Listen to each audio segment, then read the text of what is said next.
Hey guys, welcome to That Florida Feeling. I hope everybody's had a good week. Thank you so much to everybody who listened to the 200th episode, and thank you to everybody who has supported me through these 200 episodes. You guys have been an amazing group of people who have supported me and helped me get here.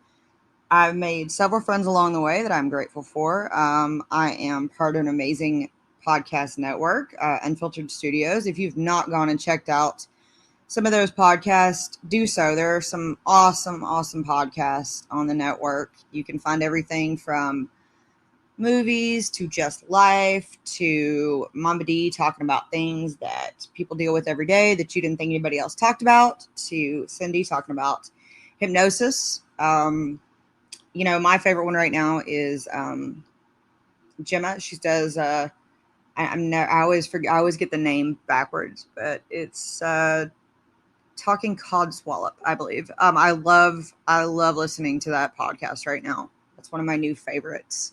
As always, Sleepy G doing his thing. So just go check out Unfiltered if you haven't gone yet. And even if you're just looking for a short one, Stupid History Minute with Keb is another good one.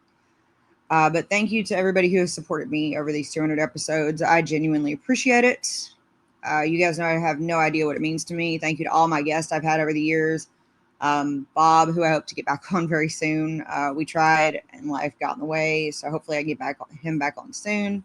Same to Q, my friend Steven, Matthew, who's been my biggest supporter. Thank you to all my personal friends who have supported me through this.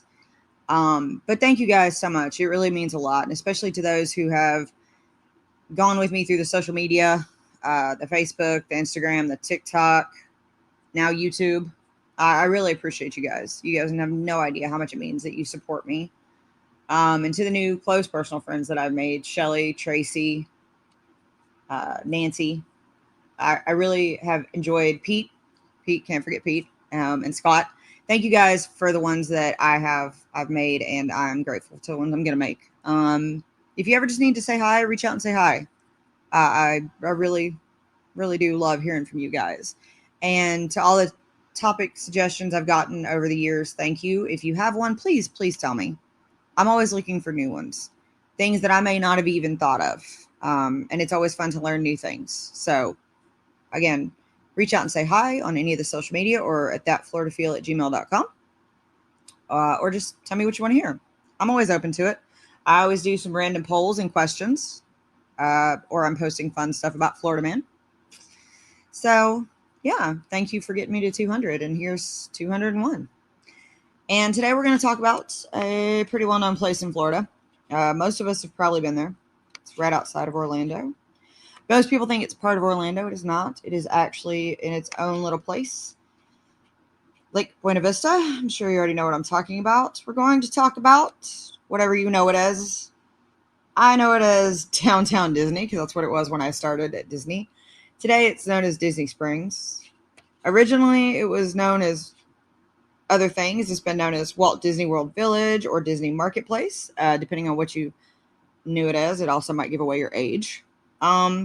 But today it is Disney Springs.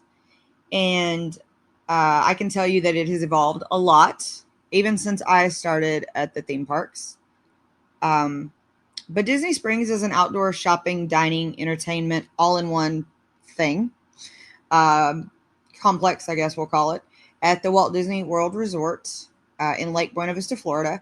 And it sits right outside of Orlando, Florida, which means that even though it's right next to Orlando, it's still going to take you an hour to get there because of I-4 or whatever road you choose to go down. There's many ways to get there, but it's still going to take you a while because traffic.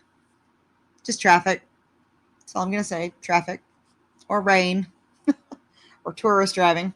I said what I said, and I meant it. Oh my gosh. I remember days getting to work.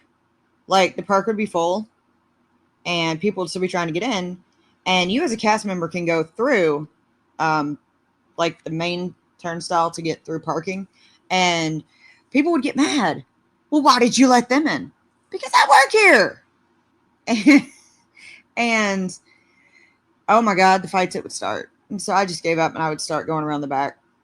You could get to the parking because, employees have to park in a certain area. And you could get to your parking through the main part, but it was always a fight, especially on days where they would have to shut down Magic Kingdom because it was at capacity. So yeah, that was always fun. And then if you worked picking up shifts at other places, and I did pick up a shift at Disney Springs a few times before the parking garages, that was always something. That was crazy. But yeah, Disney Springs. Sorry, I went on a tangent. My bad. Back to Disney Springs. Disney Springs has evolved a lot. The complex was actually originally named Lake Buena Vista Shopping Village all the way back in 1975. And it's over 120 acres, so it's huge. The complex is made up of actually 4 distinct areas. So there's Marketplace, the Landing, Town Center, and West Side. And I'm sure if you're like me, you have your own distinct favorite little area. Buses and water taxis that are operated by Disney Transport can take people between Disney Springs and other areas of Disney World. So, if you've ever stayed on a resort, you can hop on a bus and it'll take you directly to, I'm going to call it downtown Disney, but Disney Springs. Or the parks, you can go to Disney Springs. It's, it's fun. Sometimes it's easier to take a bus from one park to another park to Disney Springs because they run on a certain cycle. Just saying. Fun little tip. The Lake Buena Vista Shopping Village officially opened on March 22nd, 1975, and it was to be an area shopping mall, actually. The area was for the resort because it was close to Disney, but within 2 years, it was actually rebranded the Walt Disney World Village. The village continued to grow slowly and attract vacationers because, let's face it, it was the closest thing. And they would often frequent the area looking for souvenirs or things they might have forgotten, or just a place to escape maybe the resorts or the theme parks, something else to do. Michael Eisner took over Disney in 1984 and wanted to find a way to keep vacationers on Disney property longer. He was looking for a way to stop them from going elsewhere for entertainment while at Disney World. Let's face it, if you're in Orlando and you're at Disney, you can still go to downtown Orlando. You can go to Celebration. You can go to plenty of other places within a little bit of time. Because especially during that time, especially in the 80s, Church Street Station clubs in downtown Orlando were popular. But he wanted to keep them close. He wanted to be able for people to get there quickly and safely and keep the money in Disney, which is actually pretty smart. So Disney, under his management, announced the addition of what was called Pleasure Island. And I'm sorry, I've always thought that is kind of a name that I wanted to giggle at. And I still might kind of do. So Pleasure Island was thought up, created, and built. And Pleasure Island features, sorry, I still giggle. Pleasure Island featured nightclubs that kind of gave all of Disney's creativity and quality. They were announced officially in July of 1986 and officially opened Pleasure Island on May 1st, 1989, the same day as, and I'm sure you're yelling it at me if you know your Disney history, Hollywood Studios, or its old name, or whatever you know it as. But later would be renamed the Disney Village Marketplace. And of course, the entire area started to grow and kept growing all the way through the mid-90s. And the growth of the parent company, Walt Disney World, meant that they were going to continue to expand the marketplace.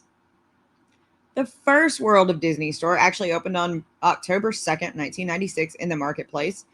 But other expansions had already been announced in 1995. The Disney Marketplace and Pleasure Island were actually going to be combined into a newly named Downtown Disney, which is what I'm still going to call it to this day because that's what I know it as. The rebranding officially happened on September 7th, 1997. And Downtown Disney West Side, which was actually a huge expansion at that time, it was 66 acres, was opened as a third shopping district. Sorry, my cat was being dumb right then. The West Side brought entertainment, more dining venues that included, I never can say this one, even to this day, La Nuba, however you say it, Disney Quest, which I miss, and the Virgin Megastore. And if you remember those, you're probably in my age bracket. The other major changes that happened were that the Mickey character shop actually became a World of Disney, which made it the largest Disney store. The expansion also brought an upgrade to the AMC Theater on Pleasure Island and the opening of Rainforest Cafe and Planet Hollywood. Oh, how I remember Planet Hollywood when it opened. The changes also meant that Pleasure Island nightclubs would eventually close, which they did on September 27th, 2008, and what a run they had. The complex, of course, didn't stop growing. Disney never stops growing. And changed as of March 2013. Downtown Disney was officially again rebranded as Disney Springs, which is what it is today. Long live Downtown Disney. Sorry. The renovations at this time would include another 150 new tenants, the parking garages that you see today, and more for people to do and see. They always wanted to continue adding, growing. You know, Disney's always looking for new and innovative ways to keep people there, to give them more to do, to always be at the next level. And of course, construction began in 2013 for this new part, and it took over 3 years to complete. And honestly, they're still working on parts of it today. Let's face it, every time we go to Disney, we're always seeing the green walls of hiding or camouflage. No matter what park or downtown Disney, Disney Springs, or something in Disney you're at, you're always seeing the green walls of camouflage. We all know that. It doesn't hide it very well, especially when you put up posters on all of them. Now you're just billboarding it. Sorry, had to say it. Of course, as they built it, they created new bridges that connected the complex to Disney's Saratoga Springs Resort, with other bridges connecting the landing to Marketplace, the Springs, Town Center, and the West Side. So it kind of created a little more complexity to be able to walk around. They also built more areas with shade, which I'm thankful for. They built a new bus terminal with dedicated bus lanes on Buena Vista Drive, which was fantastic because if you ever drove over there, oh my gosh. Plus, people trying to go to the water parks, nightmare. And then there's a new exit on I-4, which was much needed. The complex was officially renamed Disney Springs. I thought it was already Disney Springs. Okay, maybe I'm just crazy. I could have sworn it was already Disney Springs, but whatever. Officially, apparently, it was renamed in September 29th of 2015. I guess we were already calling it that long before, because I remember calling it that long before, but I mean, it's still Downtown Disney. Anyways, I remember when it happened because Disney gave us cast members a bunch of free stuff with Downtown Disney on it because they wanted to get rid of it. Like, they gave it to us, and then if you went into Cast Connection, and for those of you who don't know, Cast Connection is a store where cast members only, you have to show your ID. You have to show your ID at the door, and then you have to swipe it when you buy something. Can go in and purchase like defected, slightly broken, scratched, overstock, not for sale anymore, old costumes, furniture that they're not using in the resorts anymore, stuff. They also had cheap groceries that were kind of nice. I remember getting cartons of eggs for 99 cents. Lord, think about that today. Loaves of bread for less than 99 cents. And it was a cool way that the Disney gave back to their cast members. Because, let's face it, some of us were working 60 and 70 and 80 hours. So at Cast Connection, I remember getting, I have stuff from California Adventure that I got at the one in Orlando. And I bought Downtown Disney mugs for a year after it was rebranded Disney Springs. Old costumes, furniture, paintings, t-shirts. I have t-shirts from Star Wars. I still have stuff from Star Wars weekends that don't exist anymore past I think 2015. And I bought those at Cast Connection for probably $1 a piece, and I gave them away. And that was the cool thing that Disney would do was, once it was gone, you could buy it for cheap as a Disney cast member, especially if that was your memorabilia. So I definitely did that. You could also buy certain pins and shadow boxes for your name tags. That was kind of a cool thing that Disney does for their cast members. Sorry, back to Disney Springs. Another rant. Another opening to the world of Disney. Now, of course, back to Springs. The 4 different areas in the Springs kind of each have their own theme. And of course, they're all set in a different time when they were fictionally created. Because let's face it, Disney, if nothing else, loves to create a story and a backstory and go with it. And they're good at it. They really are. And each town, because each part of the Springs it's its own town, they each have a fictional history. Disney Springs was actually settled in the mid 1800s by a cattle rancher who discovered the town's namesake and expanded outward from the springs. And of course, when they created Disney Springs, they took the inspiration from areas from real life Florida coastal towns, including St. Augustine and Coral Gables, which is kind of cool. Now you can kind of see it now if you ever go back after hearing this, you can kind of see it in their architecture and in when you walk around. Now, if you go in at Marketplace, it actually shows the American craftsman style of the 1930s. You know, the area houses where the shops are and the restaurants, including the first restaurant from the Earl of Sandwich. You can kind of now see it's really set in the early 1900s. The T-Rex Dino themed restaurant that opened in October of 2008 and the Rainforest are also in this area. Of course, they kind of really have their own theming. The walkway that connects the Rainforest Cafe to the Lego store has some really cool displays that you can see from Sleeping Beauty, that dragon that comes out of the water, and Star Wars. And if you go into the Lego shop, of course, they have their own amazing built displays. I remember Legos when you just got a flat green piece and a bunch of random pieces, and you just built things. Like, there were no real kits. There were no $50 to $100 things. You used your imagination. You built a house, a random house. And maybe you got a figure. Maybe. Not this stuff today. Sorry, I'm aging myself again. But Marketplace is also home to the carousel. The carousel is $5 to ride. It lasts 2 minutes. Yes, anyone, and I mean anyone, can ride the carousel. You just have to be 42 inches tall to ride it. Just saying. Not saying I've ridden the carousel, but I might have ridden the carousel and it was fun. I might have ridden it twice. But Marketplace is actually home to one of my favorite restaurants. And I'm not even sure that most people know about this restaurant. And shout out to Ree and Jamie for reminding me that this restaurant is over there. And I'm going to totally mess up the name, but it's Eat. And it's by Manit, never can say this part, Chauhan. And it's Indian. It's Indian-inspired restaurant it's back in the corner Marketplace. It's kind of hidden, but my gosh, it's amazing. They have the most amazing food. And if you have allergies, Disney's great about this. But if you have like certain allergies, like me and my friends have, they're very good about catering to you and helping you through it.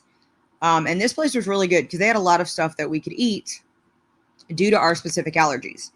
But the garlic naan bread, oh my gosh, I could eat 9 of these. The garlic naan bread is amazing. Everything on the menu is amazing, but the garlic naan bread lives rent-free in my head. I'm telling y'all, you got to go to eat. You got to get some garlic naan bread. I just got, chef's kiss. Can't tell you enough. But Marketplace is really good. I will say, when I could eat Earl of Sandwich, that was one of my other favorite places. Marketplace is also home to Christmas store. They have some really cool ornaments. I will say that's the only place I've ever found a Robin Hood ornament. I love Robin Hood. I don't think that there's enough merch for it. I'm tired of seeing Stitch. Let's just say it. I said what I said.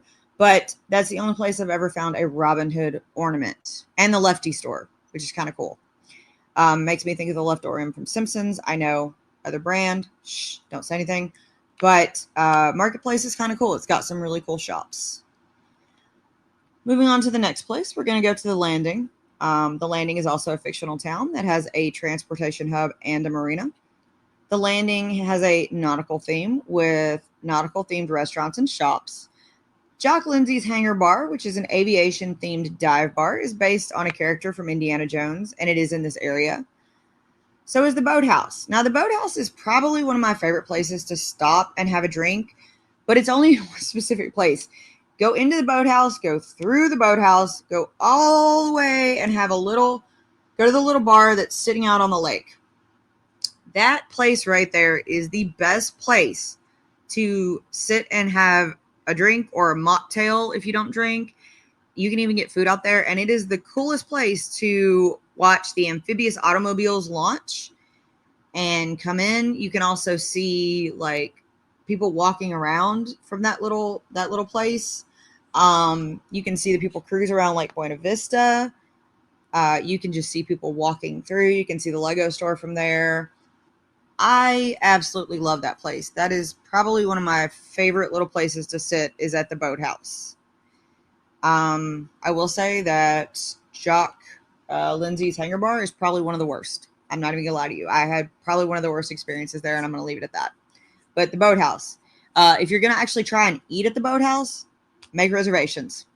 Make your reservations right now. That is the hardest place to get into. Just saying. Now the amphibian car, the Amphicar, is one of the cars that it's so much fun. That's the one that actually takes you all the way around Lake Buena Vista. It's actually a pretty long cruise. So, also you have to make reservations for that. But yeah, you just get in and you just drive into the water and you just cruise around, and it's really cool. You get to see a lot of fun views. You get to see Disney Springs from the water. It's absolutely gorgeous. So I definitely, if that's something that sounds fun to you, definitely, again, make those reservations and do it. The Landing is also home to probably one of my favorite restaurants in Disney Springs, and that's Raglan Irish Pub and Restaurant. I love it. The food is amazing. The atmosphere is amazing. The shepherd's pie to try or the Now You're Talking chicken sandwich are some of my favorites. I absolutely love it. And the Landing was actually the original site of Pleasure Island, the nighttime entertainment district with 2 comedy clubs and 4 dance clubs back before it closed in 2008. Now, the Landing is also home to the Empress Lily. The Empress Lily actually sits at the Landing, and that is that full-size replica paddle boat steamer on Village Lake that you see. The boat is 220 feet long. It is 62 feet wide, but it is not an actual boat. It is just a replica. It actually sits on a submerged concrete foundation. The boat has actually been there since 1977. So it's been around for a while, and it was actually christened by Walt Disney's widow herself, Lillian Disney, and that's who it's named after. The boat was actually originally home to the restaurant, the Empress Lily, which is where it got its name. It closed in 1995. The boat has gone through a ton of remodel, and it opened as the Fulton Crab House in 2016. That didn't really work out, so now it's home to the Paddlefish, another one you would need reservations for, but that is another really cool restaurant. Again, just the fact that you get to go and sit in a restaurant shaped like a paddle boat is a really cool experience that Disney pulls off. The boathouse, again, is another one of my favorite places. Like I said, the outdoor bar, you can see the sunset, you can see the amazing views, watch the cars launch and come back. Again, reservations, people. Make your reservations. The other place, there are 2 more places I really have to talk about in the Landing. The first one is going to be a well-known place, and that is Gideon's Bakehouse. And there is always going to be a line. You just go ahead and get in line. And they have an amazing selection, but their original chocolate chip cookie, I cannot specify this enough. The original chocolate chip cookie is the only thing you need. This is the most amazing chocolate chip cookie I've ever had in my life. Like, it will change your mind. It will just change your life. It is so good. And if you get in line and you buy this chocolate chip cookie, buy 5. Just buy 5. Because once you eat 1, you're going to want 5. Probably going to want 10. But maybe stop at 5. But yeah, and you'll see people lined up before it opens. Just go ahead and get in line. Because no matter what time it is, there's going to be a line. Just go ahead and get in line. But you have got to go to Gideon's Bakehouse. They have some amazing stuff there. The other place in the Landing that I absolutely love is the Edison. It is probably one of the best themed restaurants in Disney Springs to me. The creativity of Disney really comes out in this restaurant, just from the way it's designed, the layout, the movement of the gears. I absolutely love going to this place. And my favorite thing is to actually go to the bottom floor and to sit at the bar and just to look around, because you can see all the way up through the workings. And I absolutely love it. I honestly just really go to either sip on a mocktail or to get their shareables. The food is mid to me, but I love the interior of this place. It's just so cool. I absolutely just, even if you just want to walk in there and look, this is one of those places you just need to at least look around at. It's so cool to me. The next place we're going to talk about is Town Center. Town Center is another little fictional area that is kind of the center business district of Disney Springs. It's more of a Spanish revival from the 1920s. It's also kind of features the namesake springs. You can see the springs running through it. Of course, they're artificial, but they're beautiful to look at. The Town Center area really debuted in 2016 after it was built on former parking lots that was in downtown Disney. The area does have more of a lot of open areas, but it still has some beautiful architecture. They have the fountains, more of the shaded areas that they put in. And this is where you're going to find the upscale retailers and the restaurants. They have the covered shopping areas that you can walk through that include Vera Bradley, Kate Spade, Lily Pulitzer. You'll also find Coach, Anthropologie, Sephora. And this is the one I can never say. I think it's Uniqlo. And this is the first of its kind in southeastern U.S. when it opened. This is also where Disney Ever After is. This is also one of the newer stores in Town Center. And this is when, if you saw last year, the viral Disney headbands with the little people on them where you could put 1, 2, or 3. And I actually went into the store when I was in downtown Disney Springs last time. I love this store. They had some amazing Disney merch. They had great stuff. And of course, I had to get one of the little headbands. I'll post it on Instagram. I had to get the little Stitch headband. I only got one, just right in the middle. I thought it was really cute. I thought it was great that you could customize your own headband. So if you're looking for something different or fun to add to your Disney collection, definitely check out Disney Ever After. And it's really cool. You can design your own. You can make your own kind of unique thing from Disney that's not just a t-shirt. So check it out next time you're in Disney Springs. Town Center is also home to the Polite Pig, which, again, always has a wait, but nevertheless delicious. They serve some amazing sandwiches. My favorite here is probably the open-faced turkey smash, because let's face it, it's basically Thanksgiving in one. It's smoked turkey, mashed potatoes, stuffing, turkey gravy, and a cranberry barbecue sauce. If they're serving it, you need to try it. It's amazing. But really, anything on their menu has never been bad. The deluxe burger is also in Town Center if you're looking for something a little less pricey. They have amazing burgers. The barbecue burger was good. It's got the onion rings, bacon, and barbecue sauce. It's kind of like a Western burger. And they have adult chicken nuggets. Can't go wrong with chicken nuggets, guys. And I know that some of the restaurants in downtown Disney do take some of the packages that you can buy that are like the food packages when you're in the parks and the resorts. Stargazers is also in Town Center, and Stargazers is actually live entertainment. They have singer-songwriters performing at Planet Hollywood's Patio Lounge. They also do have a happy hour from 4 to 7 where you can have $5 Florida craft pints.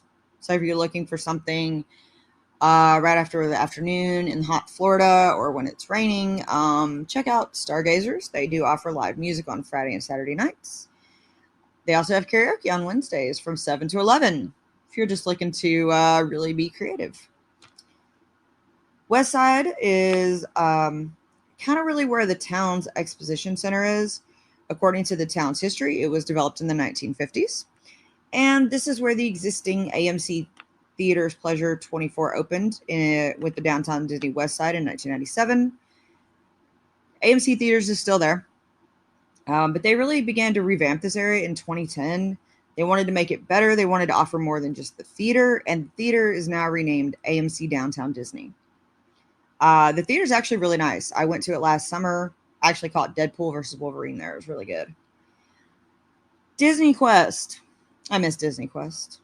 Disney Quest called Westside Home until 2017. It's since been demolished. I miss Disney Quest. I won't say it enough.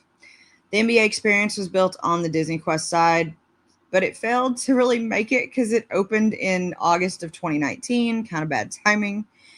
And then it closed in March of 2020 because of COVID. The NBA experience was really cool while it was open. But the West Side is full of restaurants, dining, and entertainment. The House of Blues calls the West Side home. You can visit the front porch to get cocktails and small bites or eat in the restaurant to catch a show. House of Blues is known for Cajun-inspired foods, but I will admit I do not like it. I think it's overpriced. I think it is not worth it. Reservations are recommended for House of Blues if there's a show happening. I will admit I have walked out of House of Blues after looking at their food. I prefer the front porch. Just get a cocktail and get an appetizer. That's all you need. That's all you're going to want from House of Blues. It is just not worth it. Now, the shows at House of Blues are fine. They're great. They're cool. Eating there are so many better things in Disney Springs, guys. Splitsville is also on the west side of Disney Springs. Splitsville is a large bowling alley that is so much fun. It's really cool. I love it. They also have a restaurant. I do recommend reservations for Splitsville, especially during the summer or spring break, winter break, Christmas, Thanksgiving, any time of holiday. The restaurant isn't bad. Again, I think that there are other places that you could be better. But they're pretty good cocktails. There's one that could mess you up. If you look on their menu, you'll know which one I'm talking about. But Westside has something really cool. It's the home of the food trucks. And I do like this because they change them out at times. And they're what's called Exposition Park. And it's really kind of a quicker option for those who don't want to sit at a restaurant. They have the Four Rivers Cantina Barbacoa food truck at the time I was writing this episode, the Cilantro Urban Eatery food truck, and Go Juice food truck. And they kind of offer something a little bit different for those who don't want to sit around and have a full 50 to hour half experience for a meal. And if you don't want to wait. So it's kind of nice. So, sometimes you just want to bite. So, House of Blues, cocktail, and appetizer, or the food trucks are good experiences. The West Side is also home to the Aerophile, which is the balloon. And everybody knows the balloon because you can see it from most places in Orlando because Florida's flat. The balloon is filled with helium and it takes you up to a height of 400 feet. 29 people can ride the balloon at the same time, and you can actually see about 10 miles out because, again, Florida's flat. So on a clear day, you're looking pretty far. It's $30 per person, $25 per kid, ages 3 to 9. So $10. I'm not with this, apparently, this part. Ages 10 and up, it's $30, guys. I'm not going to lie, though. They kind of shut the balloon down a lot. If the winds hit over 22 miles an hour, it's not flying. If there's a storm, it's not flying. And it storms a lot in the summer. You can't take anything up with you. It has to stay on the ground for safety. Kids 12 and under must be accompanied by an adult. No strollers. But it's a really, really cool experience, guys. You get some amazing views. You get to see Disney. You get to see Orlando. If you're not afraid of heights, it's worth it. It definitely is worth it. The other thing that is really home to the West Side that is well known is Cirque du Soleil. And they have some amazing shows. They have shows on certain days, and you can buy tickets on their website. Cirque du Soleil is really an amazing experience of live music and performers that gives you an unforgettable show. So if you're looking for something to get you out of the Florida sun, check it out. I know that sometimes they have afternoon shows and evening shows.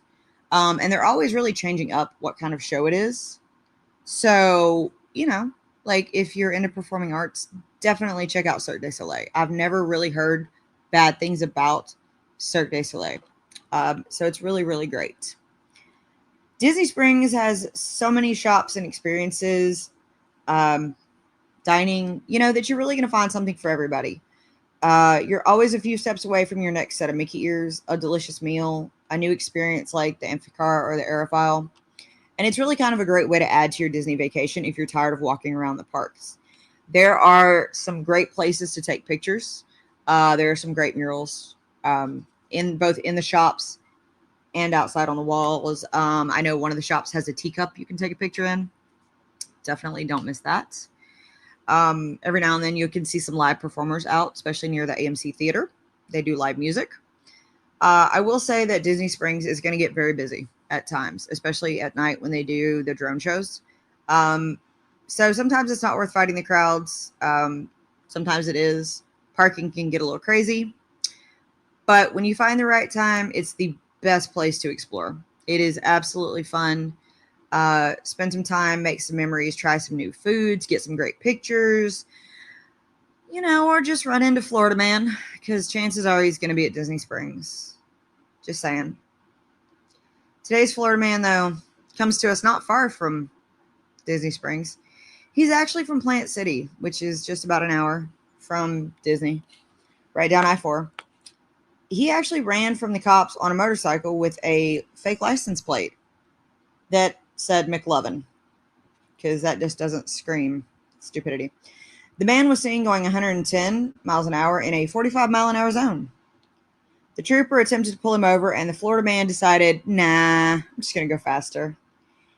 He not only went faster, he went all the way through Tampa over into Pinellas County, all the way into St. Pete, over the Gainey Bridge, looped back around, and went right back into South Tampa. So he just did the full loop. The police were still watching as Florida man turned through a few neighborhoods and eventually stopped in an intersection. So never mind all the other things you ran, but I'm going to stop at an intersection. Just this intersection right here. So when the police pulled up on him, he missed the gear kick on his bike, and the trooper snuck up on him.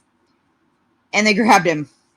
They just grabbed him. When he tried to run, he fell and his bike fell on him. Actually crushed his foot.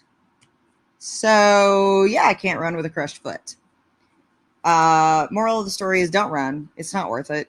They'll get you when you're tired or hurt. So, yeah, don't be Florida Man, guys. I hope you guys enjoyed hearing all about Disney Springs and all the places that I like in it. Thanks for listening. Thanks for the 200 episodes. I hope you guys really, really have enjoyed this. I've enjoyed this for the past few years. Never feel afraid to say hi or give me a suggestion. I really do enjoy hearing from you guys. Check out the social media. Check out Unfiltered Studios. I really do appreciate it, guys. I can't say it enough. Hurricane season is approaching, guys. So, it's already May. That means we have, like 20 days. I'm not ready. But here it comes. Hope you guys have an amazing week. Wear your sunscreen, guys. Be nice to one another. Don't be Florida Man. Drink your water. And as always, guys, that's your daily dose of sunshine. This podcast is a production of Unfiltered Studios. If you would like to know more about joining Unfiltered Studios, please visit our website at unfpod.com for more information.